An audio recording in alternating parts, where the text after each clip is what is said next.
After days of rescue operations, national disaster officials are now looking to fast track efforts and relief and recovery. They say they will recommend to President Rodrigo Duterte to place the entire Luzon under a state of calamity. Over 2 million individuals or 500,000 families in different parts of Luzon were affected by the recent typhoon. Let's go straight to the source of the story.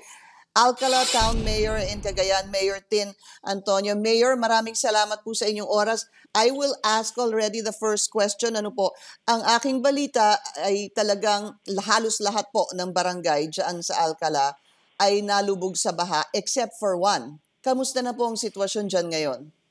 Yes, that's correct, Pinky.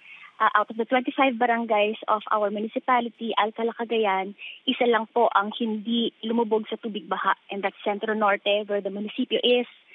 And out of the 24 that were flooded, 7 of those barangays were totally submerged. And when we say totally submerged, ang baha po ay umabot ng 3 stories high. The flood waters reached a level of above 15 meters. Ang aming water level monitoring system ay hanggang 15 meters lang. So it was really a big flood. It's called a 100-year flood, which happened again in a span of 11 months here in Alcala, Cagayan.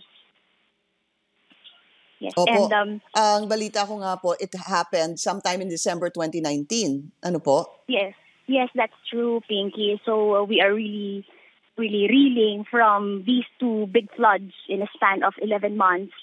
Ang ating affected families, which is the total of displaced families that sought higher ground, plus our evacuees in our evacuation centers, umabot ng 4,630 families, comprising 12,731 individuals. But that count does not include the families who have chosen to stay in their homes at pinasok ang kanilang kabahayan ng tubig baha. Opo. Yes, we're still consolidating that data. Ang damage sa... Yes. Right. Yes, go. Yes, ang damage Mayor, po sa crops po kasi ay... namin kanina yung video. Yes. Opo. Pasensya na po, meron lang po tayong delay, no? Pinapakita po namin kasi sa video yung mga kababayan natin na patuloy na nananatili ngayon sa kalsada dahil nga, well, sigurado wala po silang mapuntahan. Paano na ho sila ngayon?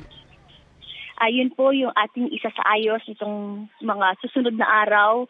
Yun pong mga nasa kalsada, ayun po yung mga displaced families. Dahil po, tulad ng nabanggit ko, 7 barangays were totally submerged. 24 were flooded out of the 25 barangays.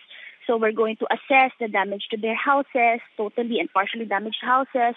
We're going to have to help them in terms of food, kasi yun ang pangunahing pangangailangan, drinking water, hygiene kits, tubig.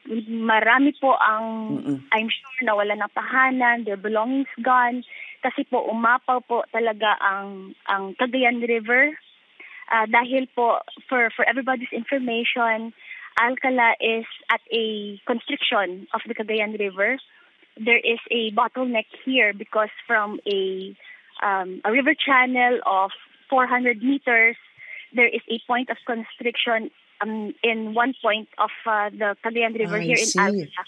Nagiging 180 meters lang ang river channel because bato yung river banks. So that is one reason for this deluge here. From a width na ganon, bigla pong it thins out to that area. Just a very quick Mayor, doon po sa mga gustong tumulong, papaano ho kaya sa mga kababayan natin dyan sa Alcala? Here in the municipio, we have a centralized, coordinated relief effort. Dito po tinatanggap ang lahat ng tulong ng ating mga kababayan na nais tumulong. May mga detalye po ng kung paanong pwedeng mag-donate in cash or in kind. Ipapadala ko na lang po yung mga details so that people would be able to reach out and help. And thank you so much. Ngayon pa lang, doon po sa tulong ninyo sa bayan ng Alcala. Alcala Mayor Tin Antonio, ma'am, you have a long way to go. There's a lot of work that needs to be done. We wish you well and we wish you get all the help para po sa ating mga kababayan dyan. Maraming salamat po sa inyong oras. Maraming salamat, Pinky. Thank you so much. And thank you for joining us here on The Source. I'm Pinky Webb. You're watching CNN Philippines.